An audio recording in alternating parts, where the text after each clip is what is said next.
Eu começaria por dizer que me foi proposto o tema alcançar justiça para todos e para todas, o caso de Moçambique. Eu penso que para chegarmos a uma situação de alcançar justiça é porque reconhecemos um longo processo de desigualdades e de injustiça. Que eu propus-me a olhar para o contexto não só dos grandes marcos históricos das guerras, a Primeira e a Segunda Guerra Mundial, mas também os processos de colonização que antecederam todo este processo de criação do Estado-nação moçambicana para chegarmos à questão de igualdade. Por que a agenda das mulheres seria de interesse coletivo ou por que a agenda das mulheres é uma questão de políticas públicas? Fica muito claro no nosso contexto, que é um contexto maioritariamente dominado pela presença feminina, não é? Os censos populacionais demonstram assim que as mulheres são a maioria e, sendo a maioria, precisamos de ver elas representadas nas diferentes esferas, quer social, política, jurídica, tradicional e ou de outra econômica, por exemplo.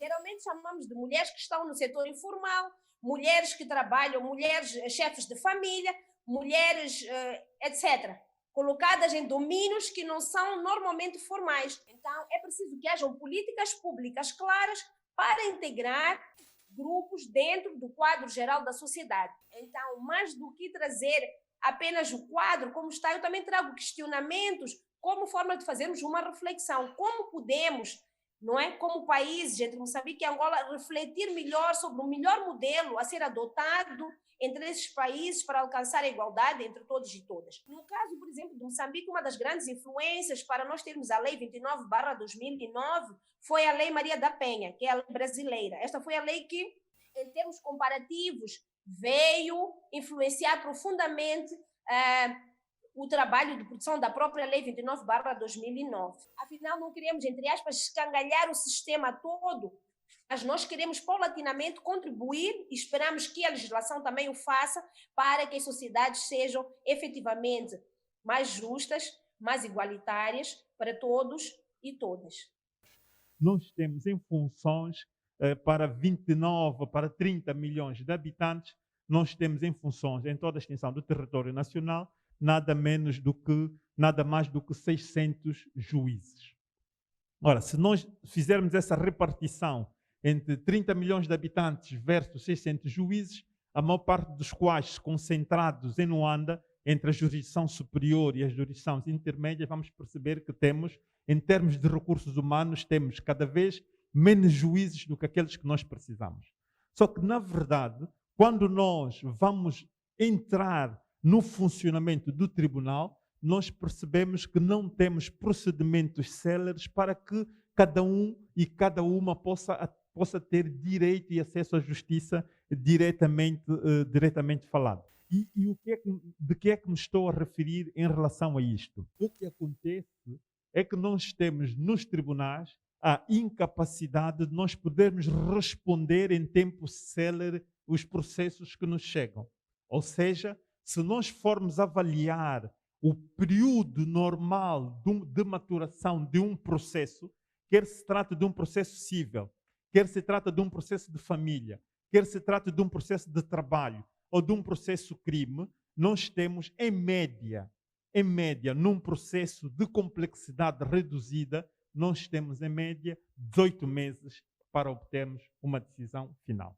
A zungueira que é baleada ou que é agredida por um fiscal, que fica sem os seus mantimentos, não tem nenhum mecanismo célere para, em tempo útil, poder reaver as coisas que perdeu e continuar a sustentar a família. Não tem.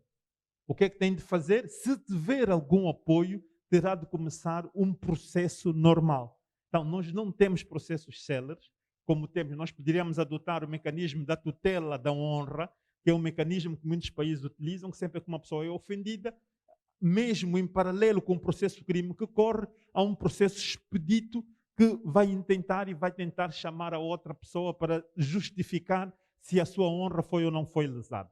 Mas também temos mecanismos de amparo, que é a possibilidade que muitos países criaram, de sempre que haja uma violação dos direitos humanos, se possa ir diretamente ao Tribunal Constitucional e obter dentro de um período razoável uma decisão constitucional. Quer se trate da ação de um cidadão, mas fundamentalmente dos órgãos do poder. Ora, fora isto, se nós não adotarmos esses mecanismos, podemos continuar a discutir e voltaremos a discutir aqui e, entretanto, não alcançaremos uma justiça célere para todos e para todas, fundamentalmente para todas. Muito obrigado a todos. Né? Que vai a minha pergunta. Quais políticas, né, podemos utilizar para alcançar a justiça para todos e todas? Isto é, como mudar a mente, né, da sociedade e alcançar a justiça? Porque eu estou a ouvir a falarem sempre, mas não vi nenhum método aí que podemos utilizar para alcançar a justiça para todas, né, e todos. Queria saber, na verdade, para quando uma séria responsabilização aos órgãos do Estado?